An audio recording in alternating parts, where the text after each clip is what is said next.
Hello. Got an email from Marissa. But first of all, let's say hello to Stinky. All right.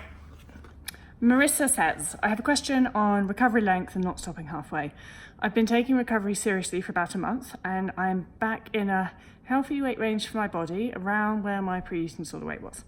My fear around food has significantly diminished, but I have some anxious responses to eating around others. It can't be this easy, right? I'm starting to have thoughts about not exactly restricting, but certainly eating less than I have been in order to slow weight gain. I feel so much better mentally and physically, but I'm worried that I'm teetering on the edge of a relapse if I start allowing myself to eat less now. It was so much easier when I still had weight to gain. I feel like I can't use that as the justification for eating lots of food anymore, from Marissa. All right, this is a really common one.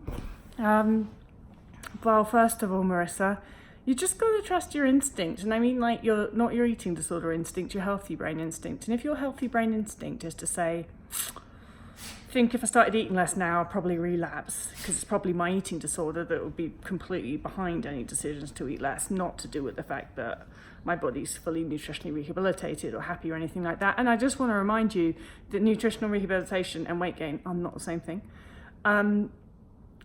You just trust your instinct there. You know the answer to that. You know what I was going to say. All right, so this is an interesting thing about using the I need to gain weight justification to give yourself permission to eat a lot of food. Because when you're in recovery, when you're in nutritional deficit, energy deficit, you want to eat a lot of food. Like most of us in recovery get hit by a lot of hunger, mental, physical, whatever, and we just want to eat a lot of food. And when you know you're underweight, you can use the justification of, well, I know I need to gain weight, so that's okay. It's okay to eat a lot of food. And this will come and bite you in the ass, because what happens is we gain weight, which is a wonderful thing. It's what you need to do. And you start to get yourself into a more normal weight range. And then that justification ceases to work anymore. And then also think about it from a person who has anorexia and they're not in a skinny body. They're underweight, they're under the weight that they would be if they weren't restricting. So they're at a suppressed body weight, but that suppressed body weight doesn't look like statistically underweight or whatever. So that person really doesn't get to use that excuse of, oh, well, it's okay for me to trust my hunger. It's okay for me to follow my hunger because I'm underweight, because they don't necessarily get that they are underweight. They are underweight because I'm saying they're underweight because they're a suppressed body weight, but you get what I'm saying, right?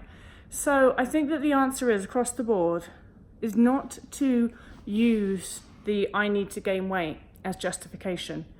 The only justification that you ever need for eating to hunger, be it physical or mental, is because your body asked you for food. That is all you need.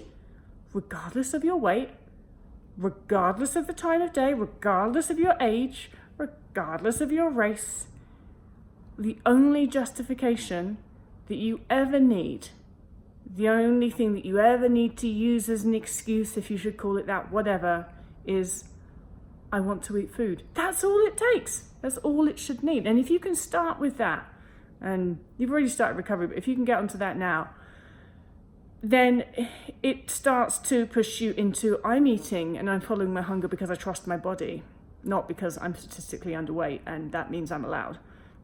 There's a huge difference there, because one of them will only last you so long. It'll only last you until you're not statistically underweight anymore, or whatever it is that you're using to gouge your suppressed body weight or not. And the second one will last you a lifetime if you can learn to use my body's asking for food. So making me think about food, wants food, that's why I should eat. If you can use that and start to follow that, that's sustainable. And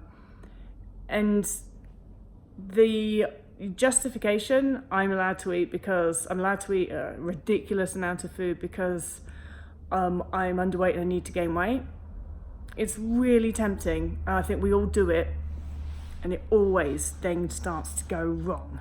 When you're being successful, actually, when you're being successful in gaining weight, it starts to get a bit tricky. And I think I always, I use that justification for sure, but I think I always felt a bit uneasy about it, because Sorry, there's a fly that keeps landing on me, and Dave is trying to get the fly, which means she keeps stabbing me with her claws. I was always a bit uneasy about that justification because I kind of knew, well, what the fuck's going to happen when I gain weight then? Does that mean that I'm not allowed to eat? Like, am I allowed to respond to my hunger when I gain weight? I kind of always knew what the answer was as well, which was, of course you fucking are, you idiot. And so while I was sort of using that justification in my head, I was also kind of countering it and being like, I get that this is because I'm listening to my body and my body's asking for food. And so regardless of your weight, if your body asks for huge amounts of food, the correct answer is to give it huge amounts of food just because it asked. That's all. That's all you need.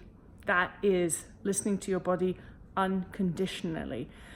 The other part, when you're like, oh, I get to eat, I get to listen to my body because I statistically need to gain weight, that's listening to your body with conditions. And when those conditions are removed, it fucks you up. All right, Marissa, let us know how you're doing if you're listening. Hope that helps. Bye.